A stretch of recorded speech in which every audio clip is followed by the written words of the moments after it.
Hello, everybody.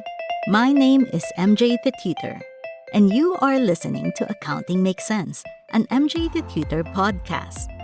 This podcast focuses on helping accounting students all over the world by offering a quick warm-up on various accounting and business topics that hopefully leads to the generation of bigger discussions and conversation. Today, we're diving into a topic that every business student, and honestly, anyone in the professional world, should really know about, and that is persuasion.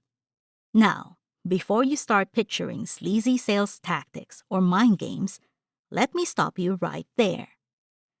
This isn't about tricking people into doing what you want. It's about understanding how decisions are made and how we, as humans, are naturally influenced. And who better to teach us this than Cialdini, the guy who literally wrote the book on persuasion? His 6 principles of persuasion explain why we say yes to things, and once you understand them, you can use them ethically in business. So, let's break these principles down and talk about how we can use them in business and accounting. Number 1. Let's talk about authority for a minute. Ever notice how we tend to trust people in lab coats, business suits, or anyone with doctor in front of their name? That's because we've been conditioned to respect authority. When an expert speaks, we're more likely to listen, right? But in business, authority isn't just about having a fancy title. It's about being seen as credible. If people don't trust you, they won't want to do business with you. It's as simple as that. So, how do you build authority?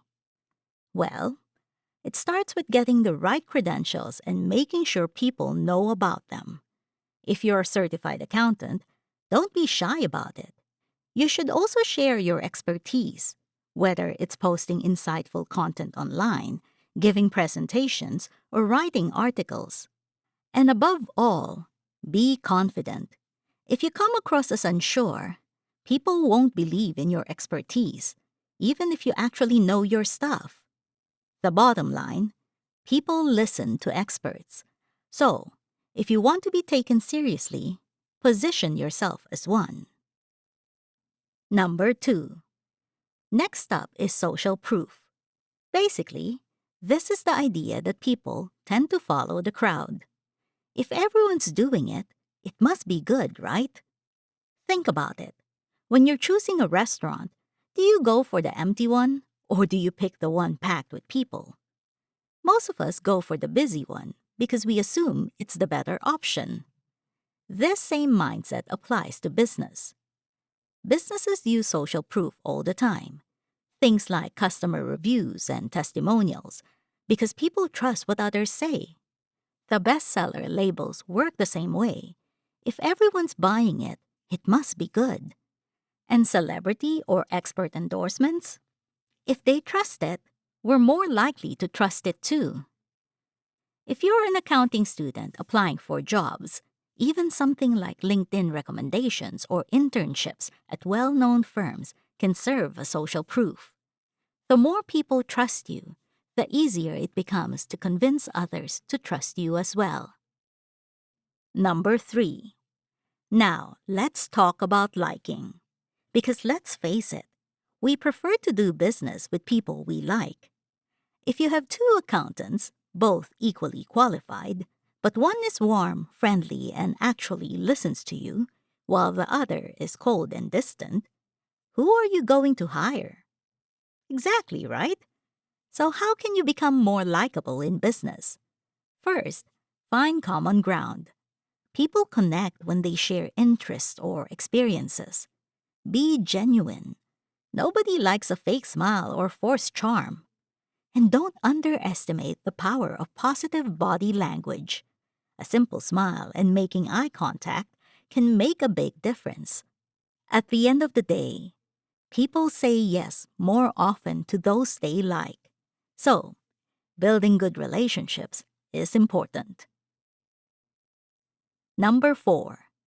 On to reciprocity. This is the classic principle. I do something for you, you do something for me. Ever noticed how free samples at a store make you feel a little obligated to buy something? That's reciprocity in action. When someone gives us something, we naturally want to return the favor. In business, this works in all sorts of ways. For example, offering a free consultation makes potential clients more likely to hire you. Another example, sharing valuable advice or resources makes people trust and appreciate you. And another example, helping a coworker can come back around when you need a favor. The key here is that you need to give first and give genuinely. It builds goodwill and strengthens relationships. Reciprocity doesn't have to be big. Even small gestures can create a sense of obligation that works in your favor. Number 5. Next up is commitment and consistency. This principle says that once people commit to something, even in a small way, they're more likely to stick with it. Think about how signing up for a free trial makes you more likely to become a paying customer later.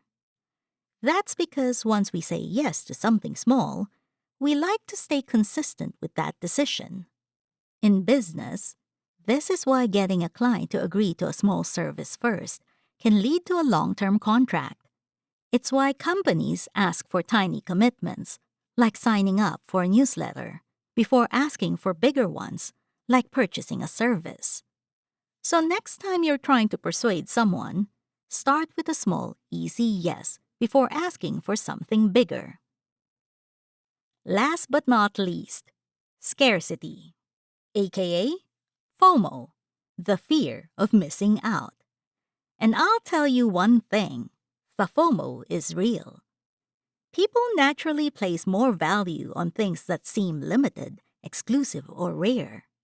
If something is always available, we assume it's not that special. But the moment we hear limited stock or offer ends tonight, suddenly we feel the urge to act fast.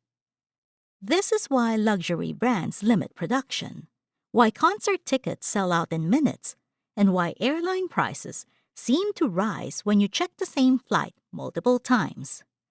Scarcity makes us feel urgency, and urgency makes us take action. Whether it's buying a product, signing up for a service, or making an important decision. Businesses strategically use scarcity in different ways. Example 1. Limited time offers. When companies say, "This deal ends in 24 hours," people are more likely to act. Without a deadline, they might procrastinate. Example 2. Exclusive memberships. Think about clubs that have a waiting list or stores that only offer certain products to VIP members. When access is restricted, people want in. Example 3. Low stock alerts. Ever seen only 2 left in stock on a website? That makes you want to buy before it's gone. Moral of the story is that scarcity makes people act fast. Use it wisely. So there you have it, Cialdini's 6 Principles of Persuasion. Remember, persuasion isn't about tricking people. It's about making your message more compelling. When used ethically, these principles help create win-win situations where both sides feel good about the decision. And that is it for me today. I'm your host, MJ the Tutor. Thank you for joining me today. I hope you've enjoyed this episode, and I'll see you again next time. If you found this helpful, please be sure to subscribe or follow to catch the release of the next episode. You can also connect with me on various social media platforms like Facebook, Instagram, X, Threads, BlueSky, YouTube, under the handle MJ the Tutor. You can also visit my website, www.mjthetutor.com. Till next time. Ciao for now.